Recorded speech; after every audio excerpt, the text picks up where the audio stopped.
Tratar hoje sobre o Salmo 32. Abra sua Bíblia, por favor, e nós vamos ler esse texto e depois expor esta passagem. Salmo 32. Bem-aventurado aquele cuja iniquidade é perdoada, cujo pecado é coberto. Bem-aventurado o homem a quem o Senhor não atribui iniquidade e em cujo espírito não há dolo. Enquanto calei os meus pecados, envelheceram os meus ossos, pelos meus constantes gemidos todo dia, porque a tua mão pesava dia e noite sobre mim, e o meu vigor se tornou em sequidão de estio. Confessei-te o meu pecado, e a minha iniquidade não mais ocultei. Disse: confessarei ao Senhor as minhas transgressões, e tu perdoaste a iniquidade do meu pecado. Sendo assim, todo homem piedoso te fará súplicas em tempo de poder encontrar-te. Com efeito, quando transbordarem muitas águas, não o atingirão. Tu és o meu esconderijo. Tu me preservas da tribulação e me cercas de alegres cantos de livramento. Instruir-te-ei e te ensinarei o caminho que deves seguir, e sob as minhas vistas te darão conselho. Não sejais como o cavalo ou a mula sem entendimento, os quais com freios e cabrestos são dominados, de outra sorte não te obedecem. Muito sofrimento terá de curtir o ímpio, mas o que confia no Senhor, a misericórdia o assistirá. Alegrai-vos no Senhor, regozijai-vos, ó justos, exultai vós todos os que sois retos de coração. Amém. Eu quero tratar do seguinte tema na exposição desse salmo: a paz depois do perdão.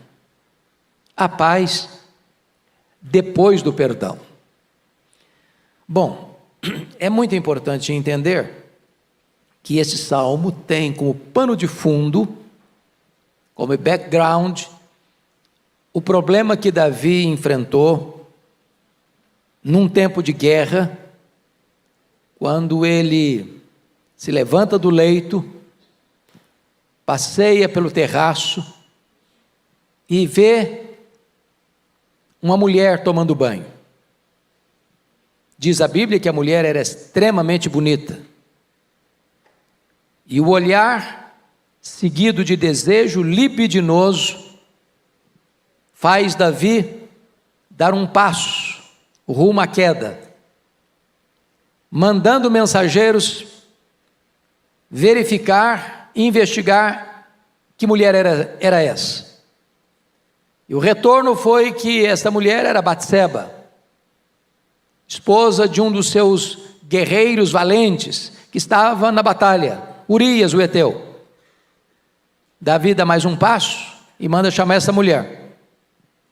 A Bíblia não relata como ele conseguiu seduzir essa mulher e levá-la para a cama. Quanto tempo levou isso? Que argumentos ele usou? Como ela aqueceu aos seus galanteios. O certo é que Davi se deitou com essa mulher, coabitou com ela. Diz o texto que em seguida esta mulher, passado o tempo, manda um recado para Davi: estou grávida. E agora ele está com uma grande batata quente na mão, porque o marido dessa mulher não tem casa, está na guerra.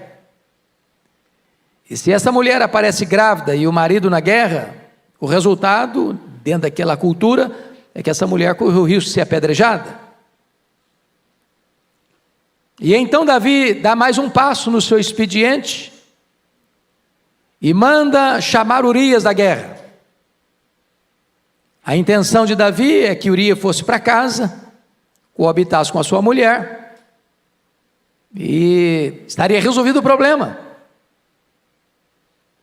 Só que Urias era um homem tão íntegro que ele não achou que seria honesto da parte dele, tendo seus pares na batalha, fora de casa, ele fosse desfrutar da intimidade do seu lar, do relacionamento íntimo com a sua mulher. O plano de Davi começa a se frustrar. Então Davi dá mais um passo, dá um banquete, convida o cara, como se ele fosse uma pessoa muito ilustre, e Davi quisesse honrá-lo, e Davi consegue embebedá-lo, e Davi pensa, bêbado e vai para casa. E talvez ele que não tenha relação com a mulher, ele não vai lembrar direito das coisas. Mas Urias, mesmo bêbado, não vai para casa. E agora o rei está numa situação adversa. Ele toma mais um passo, rumo à ruína. Ele escreve uma carta para o seu comandante Joabe, e disse: Joabe, bota Urias na frente da batalha, sem retaguarda, deixa-o exposto aos flecheiros, para que ele morra. Bota a carta no envelope, bota o seu selo, e põe a carta na mão do portador, e o portador da carta é o próprio homem que vai ser assassinado. Um ato de crueldade. E Urias não sabe, mas leva uma carta para o comandante, e o conteúdo da carta era a sua própria morte. E Joabe obedece o rei e põe Urias na frente da batalha sem qualquer proteção. E Urias é morto. E Joabe manda um recado: olha, aconteceu isso, aconteceu aquilo outro, tantas pessoas morreram, tantas tragédias aconteceram. Entretanto, nota de rodapé, Urias, o heteu, também morreu. Essa era a informação, essa era a senha. Em guerra morre, né? Não é surpresa para ninguém morrer uma pessoa na guerra. Então Davi dá mais um passo. Ele se casa com a viúva. Ele era polígamo, ele tinha outras mulheres. Ter mais uma não era um escândalo nacional.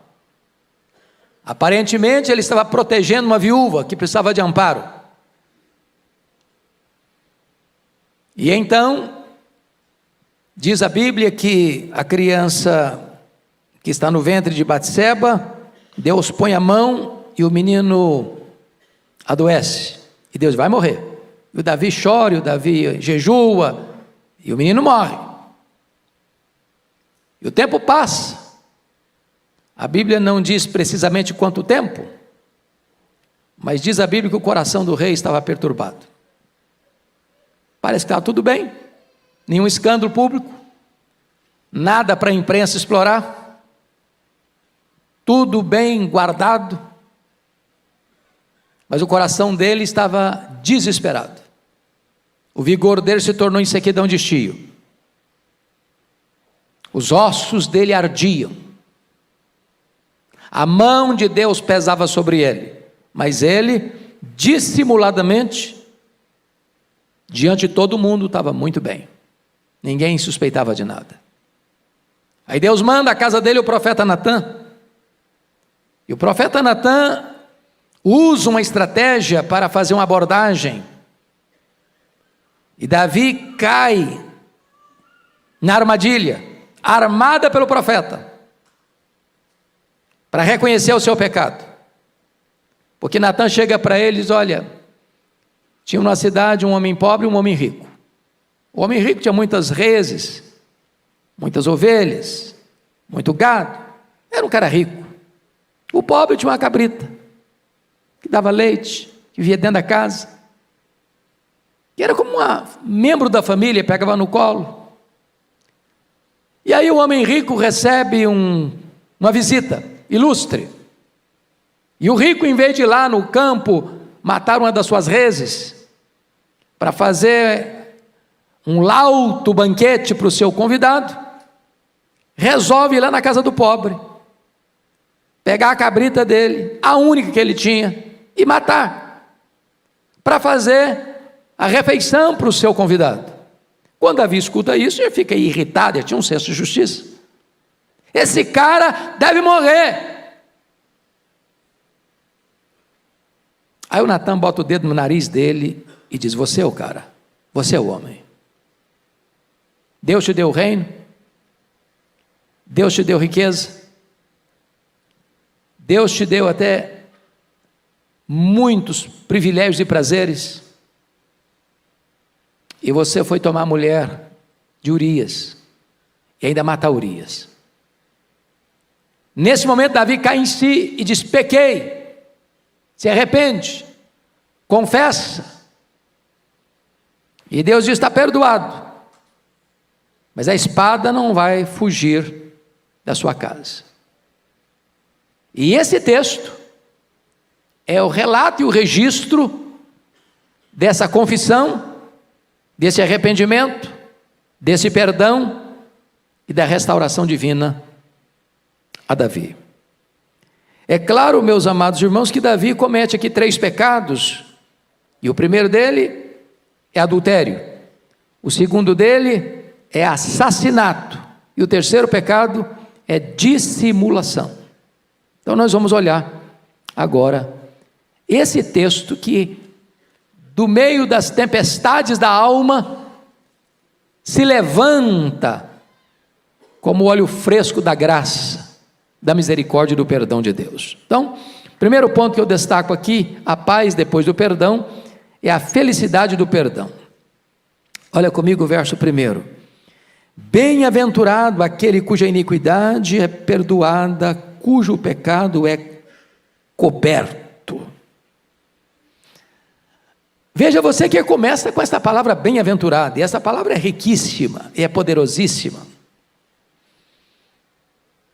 Esta palavra é muito feliz.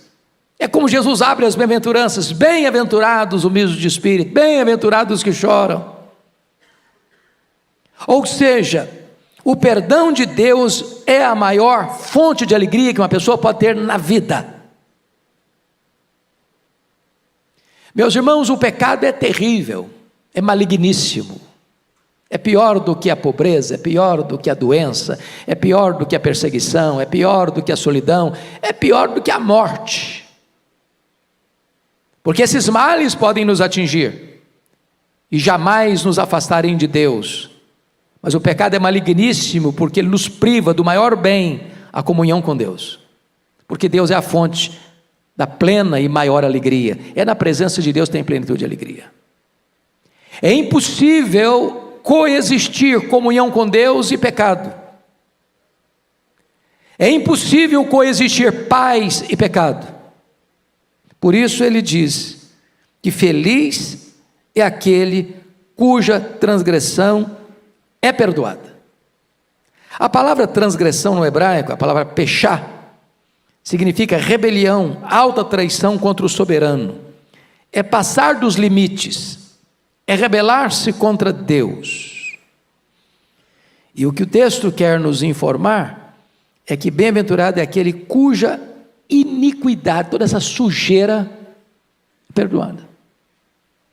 Você e eu estamos aqui, e nós estamos aqui porque a nossa sujeira foi perdoada.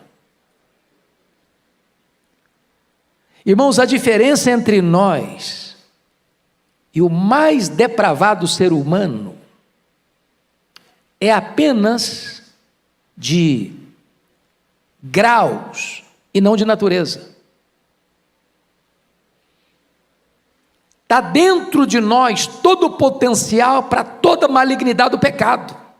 É isso que os teólogos entenderam por depravação total. Não há nenhuma área da nossa vida que não tenha sido afetada pelo pecado. A nossa razão, a nossa emoção, a nossa vontade. Não há parte sã na nossa vida. Como Moody, certa feita, caminhava com um irmão da igreja para uma cruzada nos Estados Unidos, e a pessoa que o acompanhava olhou para um bêbado caído na sarjeta, todo sujo, de vômito, e a pessoa disse: olha aí, Moody, que situação horrível. E Moody disse: ali estaria eu, se não fosse a graça. Nenhum de nós tem condições de jogar a pedra. Nenhum de nós tem condições, eu não faço isso, eu não faço aquilo. Não, o potencial do mal está dentro de nós. E feliz é o homem cuja essa sujeira toda é perdoada. O perdão divino lava os pecados, e o perdão divino nos livra da culpa do pecado. Feliz é aquele, olha aí o verso primeiro ainda, parte B. Feliz é aquele cujo pecado é coberto.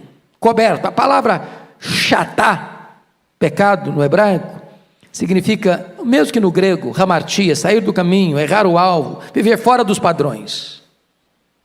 Você se lembra que no dia que o sacerdote entrava no Santo dos Santos com sangue, e derramava o sangue sobre a arca da aliança, a ideia ali é de que o pecado estava sendo coberto com sangue. Quando se olhava, não via mais o pecado, porque estava coberto com sangue. A ideia aqui, cujo pecado, está no versículo 1, feliz, bem-aventurado é aquele cujo pecado é coberto, é exatamente isso. O sangue cobriu o pecado. Deus olha e vê o sangue, e ao ver o sangue, sabe o que significa isso? O juízo foi aplicado. Não tem perdão sem justiça, irmãos. Falar em perdão sem justiça é macular a honra de Deus. Deus não faz vistas grossas com o pecado. Deus não faz concessão ao pecado. Deus jamais diz, não, isso aí não tem problema não, vou perdoar, tá, esquece, está tudo bem, tá tudo resolvido. Não, Deus não faz isso não. Deus pune o pecado. Deus julga o pecado. E toda a história do Antigo Testamento, com todas aquelas matanças de cordeiros e sangue que era colocado no altar, tinha uma única intenção aquilo, era apontar para a cruz, apontar para o Cordeiro de Deus, porque na cruz Deus fuzilou o seu próprio Filho, com a espada da lei, fazendo cumprir cabalmente a justiça dele, porque ele morre como nosso substituto, representante, fiador. Então Deus aplica o juízo no Filho, para que o sangue do Filho cubra o nosso pecado. Por isso a Bíblia diz, feliz é aquele cujo pecado é coberto. O juízo foi aplicado, a lei foi satisfeita, e então a base legal para o perdão. Mas em terceiro lugar, feliz é aquele a quem o Senhor não atribui iniquidade. Olha o verso 2. Bem-aventurado o homem a quem o Senhor não atribui iniquidade. A palavra iniquidade, a palavra avon no hebraico, é depravação, distorção moral, perversão. Aqui está o coração da Bíblia, irmãos. Aqui está a essência do Evangelho. Como assim aquele a quem Deus não atribui iniquidade? Alguém de nós aqui está desprovido de iniquidade? Como assim Deus não atribui iniquidade? Se eu sou iníquo? Como é que Deus faz isso? Como é que Deus resolve isso? Como é que Deus pode ser justo e ao mesmo tempo justificador do ímpio? Como é que Deus faz isso? Esse texto de Davi está trazendo à baila, à tona, a gloriosa doutrina da justificação pela fé. E você se lembra que na cruz houve 3 transações. A primeira delas, diz lá em 2 Coríntios, capítulo 5, verso 19, Deus estava em Cristo reconciliando consigo o mundo, não imputando aos homens as suas transgressões. O que é a doutrina da imputação? A palavra imputar significa pôr na conta de. Quando Deus foi nos salvar, a primeira coisa que Deus fez, Deus não botou na sua conta, na minha conta, na nossa conta, o nosso pecado, a nossa dívida. Porque se Deus botasse na nossa conta a nossa dívida, Se Deus imputasse a nós as nossas transgressões, nós não sairíamos delas, porque a nossa dívida é impagável. Segunda transação da cruz, está lá em 2 Coríntios 5, 21. Aquele que não conheceu o pecado, Deus o fez pecado por nós. Significa o quê? Que Deus não imputou a mim o meu pecado, mas Deus imputou o meu pecado sobre o filho dele. Deus lançou sobre ele a iniquidade de todos nós. Ele foi feito pecado por nós. Ele foi ferido pelas nossas transgressões. Agradou ao Pai moê-lo naquela cruz. Deus aplica no Filho o golpe da lei e satisfaz a sua justiça, porque o Filho, como nosso substituto, representante, fiador, morreu pelos nossos pecados em nosso lugar.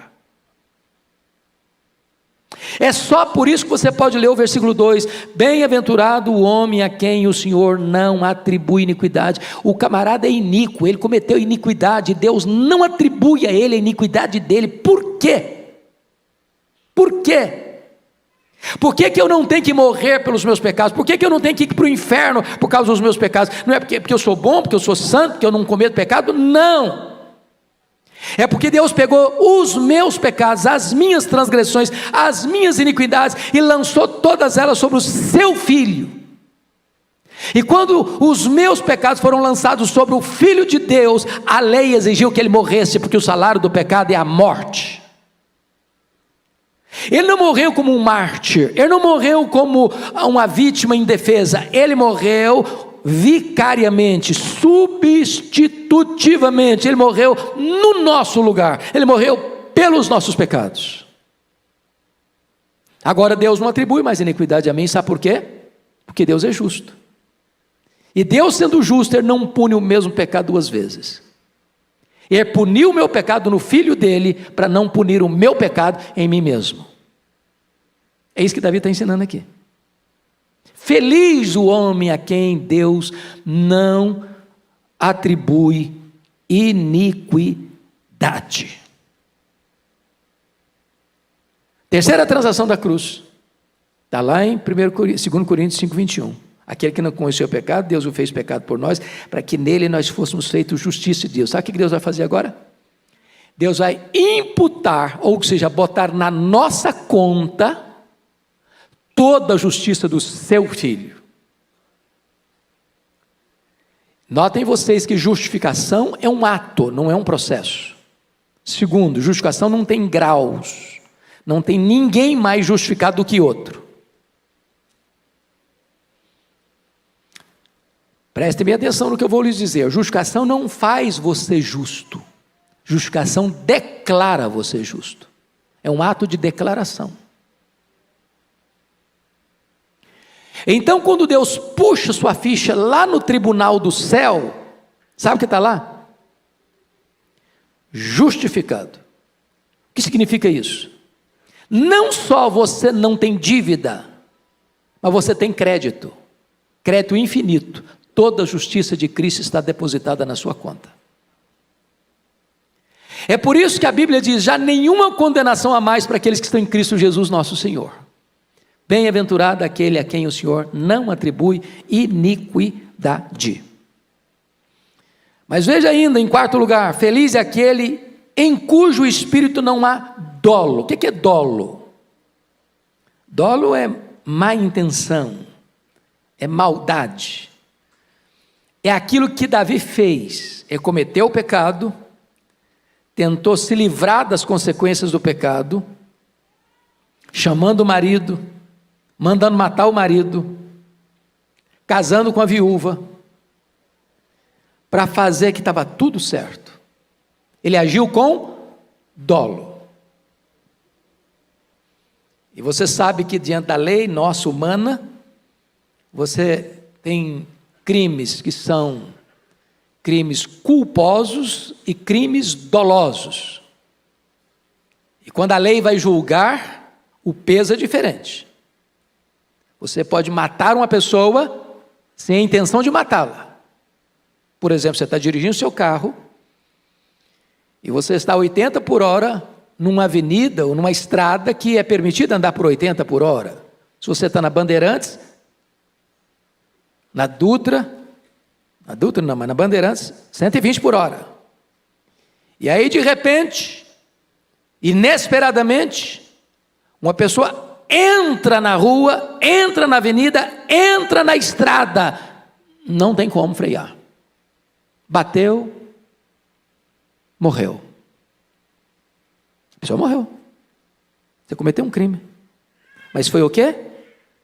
Culposo ou doloso? Culposo. Você não tinha intenção de matar.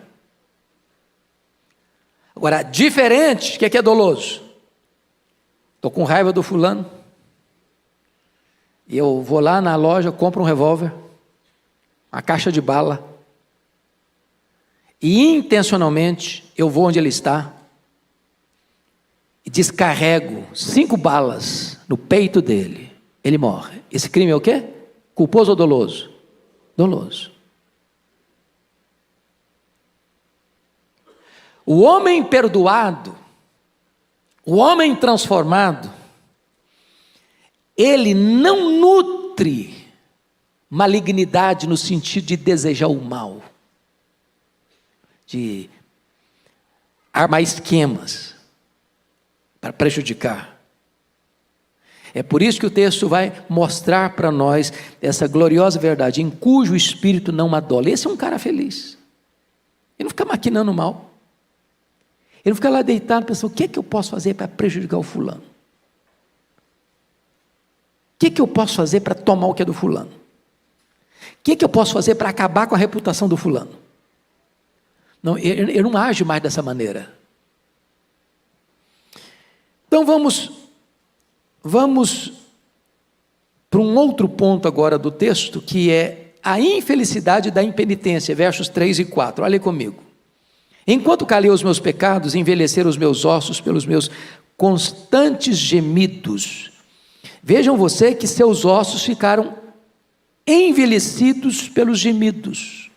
Quando calei os meus pecados, envelheceram os meus ossos pelos meus constantes gemidos. O que Davi está falando aqui? Ele está contando a experiência dele, que viveu. O pecado guardado no coração, ele tem um poder de autodestruição incomparável. O pecado adoece, o pecado enfraquece, o pecado debilita a saúde. Nada arruína mais um cidadão, do ponto de vista físico, emocional, do que o chicote da culpa, do que o tormento emocional. Ele não dorme direito, ele não come direito, ele não tem alegria, ele não tem paz, ele não tem sossego. Ele vive nas correntes grossas da escravidão. Ele vive no pelourinho, sendo chicoteado todo dia, de dia e de noite. E isso vai reverberando, né, na vida física. Eu li um relatório, eu não sei se os médicos que estão aqui podem me dizer se essa estatística ainda é real, e eu preguei em vários congressos de médicos e de enfermeiros, Brasil afora, e essa informação era falada assim com muita clareza, que cerca de 50% das pessoas que passam pelos hospitais, os problemas são chamados causas psicossomáticas. Ou seja, os problemas da vida, a culpa, o pecado, as mazelas da vida, vão misturando aí com suas emoções, isso vai sendo somatizado, isso vai debilitando a sua saúde, vai mexendo com você. E vou lhe dizer mais, não tem divã de psicanalista que resolve culpa. Não tem remédio da farmácia que você toma e alivia a culpa. Você alivia uma dor física, mas a culpa não. O chicote da consciência não.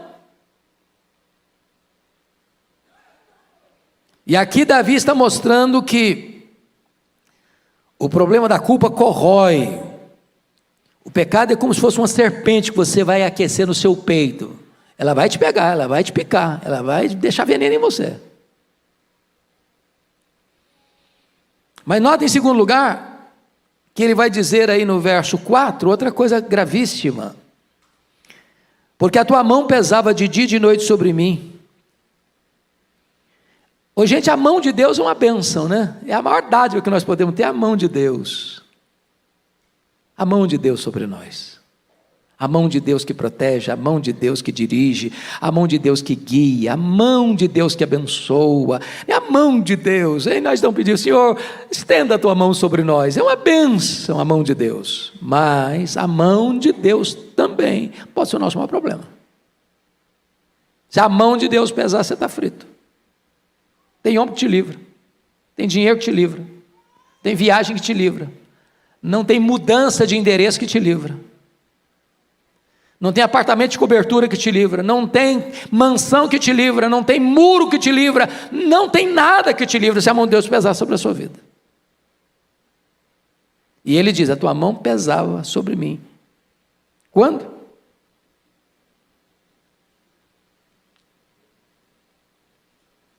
A tua mão pesava dia e noite. Sabe o que é dia e noite? Sem pausa, sem trégua, sem descanso. Mas ele vai dar uma terceira informação sobre o perigo da infelicidade da impenitência. Olha aí, versículo 4, parte B. E o meu vigor se tornou em sequidão de estio. O pecado abate o espírito, entristece o coração e enfraquece o corpo. Ou seja, sofrimento e enfraquecimento caminham de mãos dadas. O cara murchou, secou, desidratou. Foi a experiência de Davi. E agora ele vai partir para o terceiro ponto, que é a necessidade e a importância da confissão. Está aí no versículo 5, confira comigo. Confessei-te o meu pecado e a minha iniquidade não mais ocultei. Diz, confessarei ao Senhor as minhas transgressões e tu perdoaste a iniquidade do meu pecado. Vamos entender isso aqui. Davi está expondo o salmo, mas você se lembra que não foi tão espontânea assim a confissão, não. Como é que foi a confissão de Davi? Ela foi provocada por um profeta muito inteligente. Se o profeta chegasse lá, ô Davi, você está em pecado, viu, cara? Que negócio é esse, profeta? Não, o profeta chegou de mansinho, contou uma história. E o Davi caiu igual o patinho na história dele. Tem hora, irmãos, que a nossa memória precisa ser trabalhada, porque às vezes a gente vai criando certas resistências, certas cercas de proteção para a nossa consciência, para não reconhecer o erro, ou para justificar o erro. Eu pequei por isso. Algumas pessoas dizem, não, mas o Davi, coitado, foi uma vítima. Como é que uma mulher vai tomar banho de janela aberta? Davi era vítima. A Bíblia não trata dessa matéria por esse viés. Em momento algum a Bíblia bota a culpa na Betseba, embora, se ela tomou banho de janela aberta, ela não devia ter feito isso mesmo, não. Ninguém está com licença aqui para tomar banho nu, em público, ou deixando a porta aberta, ou a janela aberta. Porque hoje não é a janela que está aberta mais não, é a mídia social. Tem gente que se veste sumariamente, tira uma foto bem bonita e posta. Ela quer ser vista. A intenção é exatamente despertar desejos. Vejam, não vão parar. Mas o ponto básico é o seguinte: o Davi está reconhecendo aqui que ele precisa confessar. Confessei-te o meu pecado e a minha iniquidade não mais ocultei. Em outras palavras, Davi destampa a caverna dos horrores. Abre a caixa da ferramenta. Abre a caixa preta. Joga tudo para fora. Se você pega uma ferida, por exemplo, ela tá lá. Se você tampa a ferida, o que acontece com essa ferida? Ela vai se contaminando, vai gangrenando, e ela pode ser extremamente perigosa. O que você tem que fazer? Abrir a ferida, fazer asepsia, aplicar o remédio. Esconder, tapar, botar uma cobertura para ninguém perceber, não é a solução do problema. Davi está dizendo, confessei-te o meu pecado. E qual o resultado Disse: confessarei ao Senhor as minhas transgressões, e tu perdoaste a iniquidade do meu pecado. O que a Bíblia ensina em Provérbios 28:13? Quem lembra de cor? Vamos lá? Aquele que encobre, me ajuda aí, as suas transgressões jamais prosperará, mas aquele que as confessa aí, deixe, alcançará misericórdia. O que a Bíblia diz mais? Lá em 1 João 1,9: se confessarmos os nossos pecados, Deus é fiel e justo para nos perdoar os pecados e nos purificar de toda injustiça. A Bíblia diz que o nosso Deus tem prazer na misericórdia e é rico em perdoar. Deus não tolera um coração duro, mas Deus habita com abatido e contrito de coração. Não importa a gravidade do pecado, em havendo arrependimento e confissão, há perdão. Isso é maravilhoso, irmãos, porque embora o pecado seja maligníssimo, tem saída, tem saída. Agora vamos entender isso aqui. Arrependimento é uma palavra muito importante na Bíblia, muito importante. E a palavra arrependimento, metanoia, na língua grega, ela tem 3 implicações muito importantes. Arrependimento implica em mudar a mente, mudar a emoção e mudar a vontade ou a volição. Porque nós somos o quê? Nós somos razão, nós somos emoção, nós somos volição, certo? O arrependimento tem que trabalhar essas 3 áreas, senão, se não completar o ciclo, não é arrependimento. Talvez a melhor forma de explicar isso é ilustrar a diferença entre Judas Iscariotes e Pedro. Judas traiu Jesus, Pedro negou Jesus. O Judas suicidou, o Pedro foi restaurado. Qual a diferença de atitude entre Judas e Pedro? No ciclo de Judas faltou um elemento. O elemento racional existiu, ele reconheceu o erro dele? Reconheceu. Ele ficou triste porque errou? Ficou triste. Então, de 3 elementos do arrependimento, ele tinha 2 etapas vencidas. Ele reconheceu o erro, foi lá para o sacerdote trair sangue inocente. E ele ficou tão triste que ele devolveu o dinheiro. Não quero saber desse dinheiro, esse dinheiro não resolve nada para mim. O que faltou para ele completar o ciclo? Voltar-se. A vontade, a disposição, a decisão de voltar para Jesus. Por isso que a palavra arrependimento significa dar meia volta. Eu estou indo para cá, eu reconheço o erro e retorno. A vontade precisa agir, retornar para Deus. Porque se você não fizer o ciclo completo, você fica preso no cipoal do remorso, e o remorso leva ao suicídio, ao desespero. Pedro reconheceu o erro, Pedro ficou triste pelo erro, chorou, mas Pedro voltou-se para Jesus, completou o ciclo, é restaurado, é perdoado. Agora, notem vocês, que o perdão é resultado da confissão, e tu perdoaste a iniquidade do meu pecado. Então vamos pegar a ideia aqui do perdoar do pecado. Você lembra lá do sacerdote, que quando ele ia fazer esse momento lá da expiação, um bode era sacrificado, e o sangue dele era derramado no altar. O outro bode, que era o bode emissário, o sacerdote impunha a mão sobre o bode, e de certa forma, como que confessava o pecado do povo, e soltava esse bode para o deserto. Para ilustrar o fato de que quando você se arrepende e confessa, o seu pecado é removido de você, é afastado de você, é mandado embora de você, não tem mais iniquidade.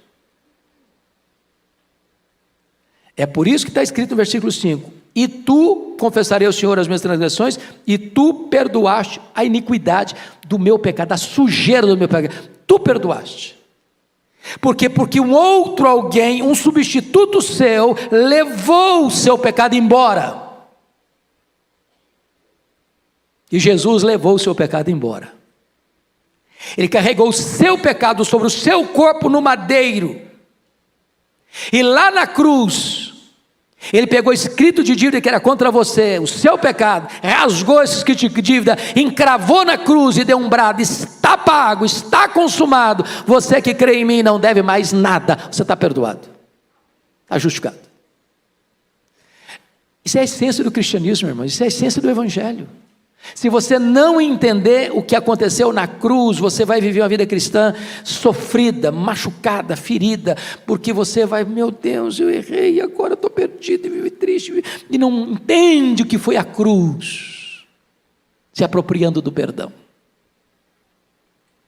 Mas vamos ao terceiro ponto, aliás, ao quarto ponto, que é o impacto da obediência. Olha o versículo 6 e 7 aí comigo. Sendo assim, todo homem piedoso te fará súplicas, em tempo de poder encontrar-te. Com efeito, quando transbordarem as muitas águas, não atingirão. Tu és o meu esconderijo, tu me preservas da tribulação e me cercas de alegres cantos de livramento. Vamos destacar aqui 4 verdades. Primeira, um cristão arrependido é um exemplo para outros cristãos. Quando um crente, irmãos, tem um fracasso e cai, ou um crente comete um pecado, ao se arrepender, ao confessar, ao ser perdoado, ao ter sua vida mudada, aquele que caiu também vai olhar para você: puxa vida, o fulano caiu, o fulano cometeu um erro, o fulano foi perdoado, o fulano foi restaurado. Bom, eu também posso ser restaurado, eu também posso me arrepender, eu também posso confessar, e é o que eu vou fazer. É isso que ele está ensinando aqui. Sendo assim, todo homem piedoso te fará súplicas. O homem piedoso não é aquele homem que nunca erra, não. O homem piedoso é aquele que, porque todos pecam e todos erram, é aquele que reconhece o seu erro, é aquele que se arrepende do seu erro, é aquele que confessa o seu erro, é aquele que abandona o seu erro.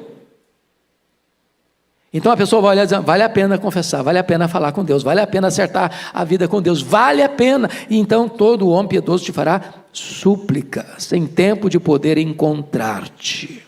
Segunda coisa, um crente perdoado é poupado das tempestades da vida. Versículo 6, a parte B: com efeito, quando transbordarem as muitas águas, não atingirão. Ô gente, tem tribulação e tribulação. A tribulação da vida, o crente aguenta, de cabeça erguida. A tribulação que o crente não aguenta é a tribulação produzida especificamente por causa do pecado. Enquanto o cara não se vê livre disso, ele está na unha do inimigo, uma camisa de força, um pelourinho, sendo açoitado, atormentado, acuado, acusado, triste, ossos secos, vigor seco. É isso que ele está dizendo. É isso que ele está ensinando para nós. Vocês se lembram da história do Lutero? E Lutero era um camarada que sempre teve dramas de consciência, né? Antes da conversão dele, o Lutero ia todo dia no confessionário, todo dia. E as confissões dele eram confissões assim, de 1 hora, 1h30, 2 horas. E o padre que recebia as confissões não aguentava mais. Aquela lorota toda. Dizem os biógrafos de Lutero que um dia o padre confessor disse para ele: ô Lutero, o dia que você cometeu um pecado de verdade, vem aqui, que eu não aguento mais essa lorota sua, não. Porque o camarada tinha dramas de consciência. Dramas de consciência. Depois que ele conheceu a gloriosa doutrina da justificação pela fé, o justo viverá pela fé. Ele vai a Roma e sobe as escadarias do templo de joelhos, tentando aliviar a consciência, desesperado. E um dia depois da sua conversão, ele teve um sonho, aliás, um pesadelo. E o diabo apareceu para ele.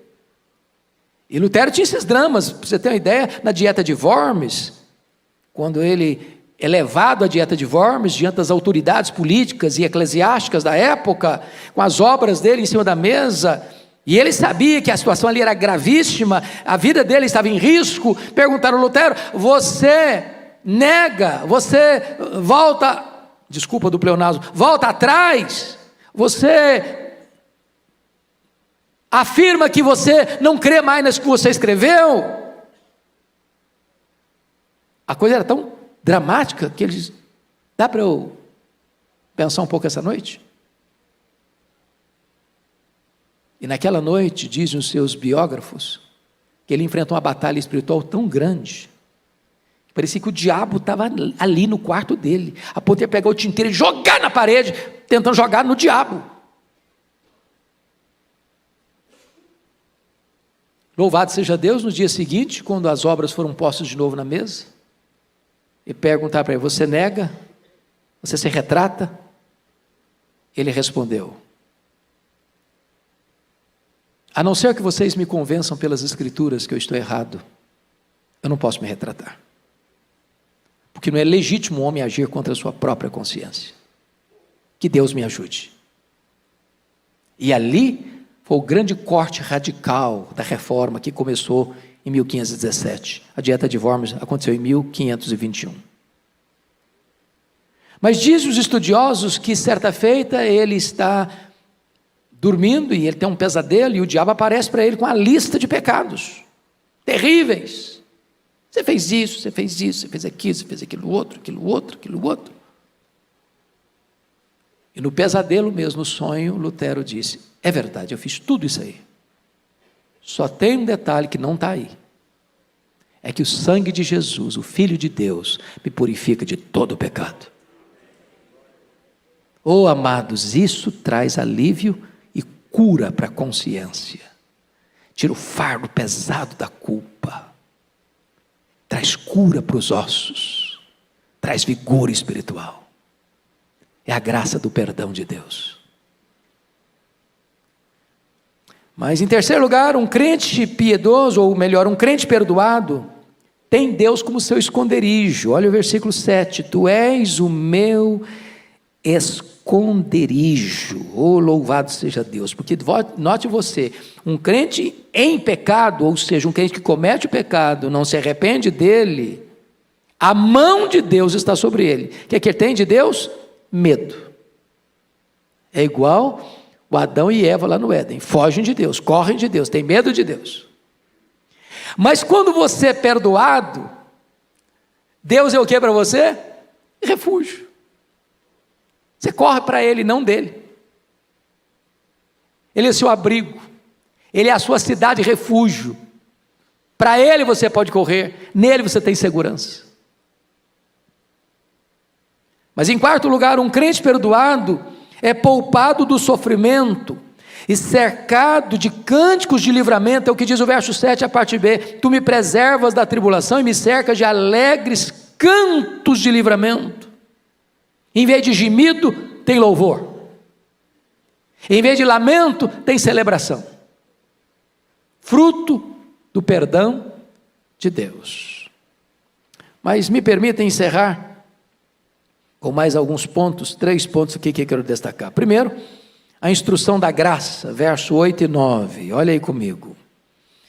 Veja você que agora não é Davi que vai falar não. A partir do verso 8 aqui, quem está falando não é mais Davi. Quem está falando é o próprio Deus. E está escrito assim: instruir-te-ei e te ensinarei o caminho que deves seguir. E sob as minhas vistas te darei conselho. Um crente perdoado é um crente ensinável, é um crente de ouvidos abertos, de coração sensível, que se coloca debaixo da autoridade da Bíblia. O Moody, Dwight Lyman Moody, ele tinha na capa da Bíblia uma frase, e a frase era esta: este livro afastará você do pecado, ou o pecado afastará você deste livro.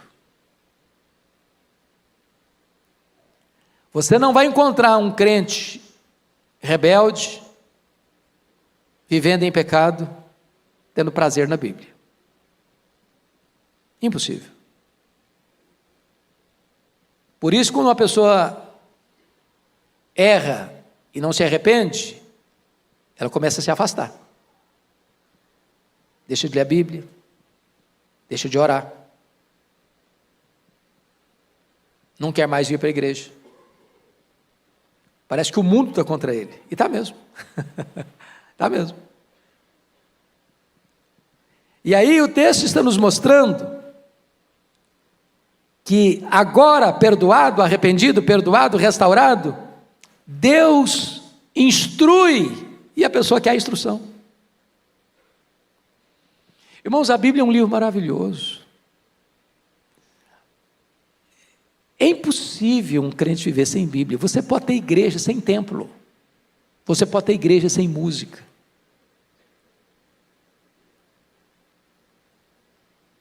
Mas você não pode ter igreja sem Bíblia.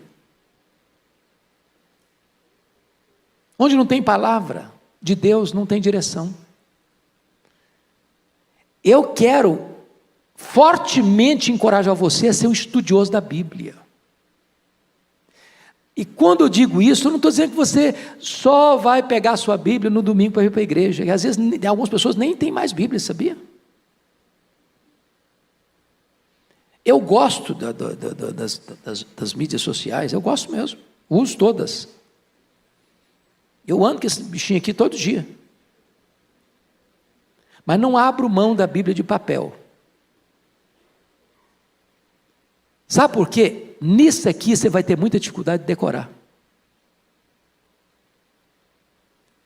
Nisso aqui você vai ter muita dificuldade de fazer uma anotação ao lado do versículo que falou com você. Estava na minha devocional, li esse versículo, coisas novas vieram à tona, e eu vou lá e escrevo um pontozinho ali que me remete àquilo que Deus falou comigo.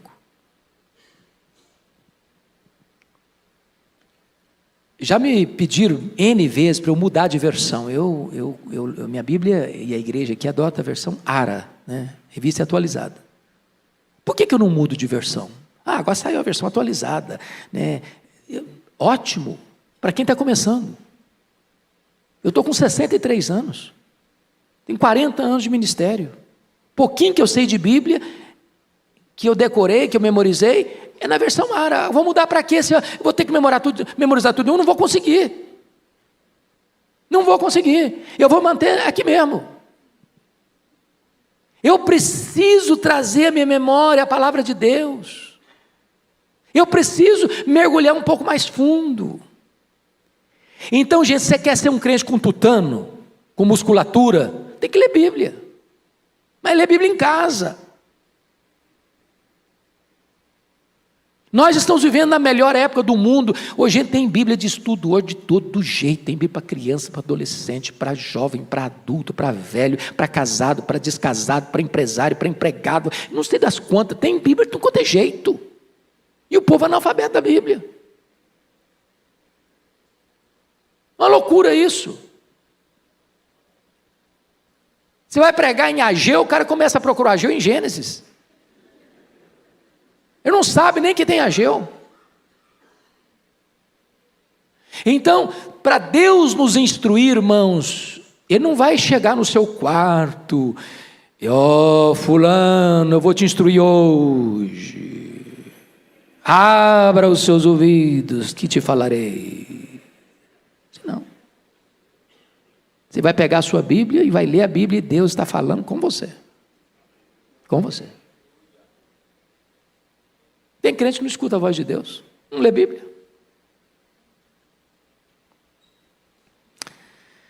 Mas tem um alerta necessário, porque se você não lê, o versículo 9 é que vai se aplicar aí, viu? Vamos ler o 9 em voz alta aí? Porque aí o problema é nosso agora, hein? Vamos lá, juntos? Não sejais como o cavalo ou a mula, sem entendimento, os quais com freios e cabrestos são dominados. É isso aí. É desse jeito aí. que o texto está dizendo? Se você não lê Bíblia, se você não for instruído, você embrutece. E aí o que acontece? Cavalo é chucro, e a mula é teimosa, cabeça dura, só vai obedecer com freio. Não adianta você chegar na orelha do cavalo e falar: paciência, vamos melhorar, cara, você está andando devagar demais. Você vai fazer um discurso de 1 hora para o cavalo, no pé do ouvido dele, ele não vai te obedecer. Você põe freio na boca dele, ele não vai te obedecer. A mula é teimosa, você fala uma vez, fala duas, bate, começa mesmo, teimosa. Tem crente que é assim. Se apanhar, aprender. Falar não resolve. Porque não quer instrução. E quem não quer, já escutou aquela frase? Quem não escuta conselho, escuta coitado. Quem não aprende com o preceito, vai ter que aprender com a chibata. Então, amados, vamos ser inteligentes, para a gente não apanhar desnecessariamente. Estude Bíblia. Você vai discernir o tempo que você está vivendo. Você vai fugir de certas encrencas na vida que você não precisa passar, enrascadas que você não precisava entrar, de alianças que você não precisava fazer.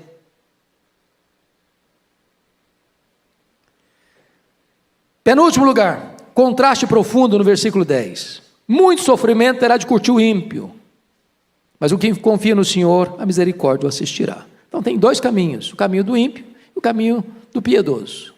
O caminho do piedoso é um caminho de bênção, de misericórdia, assistindo. O caminho do ímpio é um caminho que vai ter que curtir muito sofrimento. Muito sofrimento, pouco não é muito. Então esse negócio de achar que a vida está do lado de fora, a vida está pulsando lá fora, do outro lado do muro, que lá sim a pessoa vive, lá sim a pessoa é feliz, lá sim a pessoa celebra, lá ela está curtindo a vida, balela.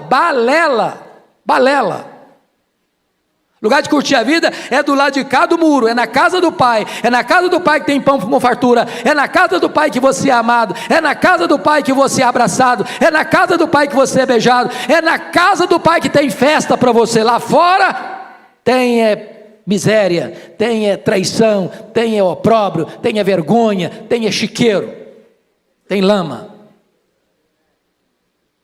Mas finalmente, último lugar, há uma ordem expressa de Deus para você e para mim no versículo 11. Fique em pé e vamos ler o versículo 11 para encerrar. Vamos ler juntos?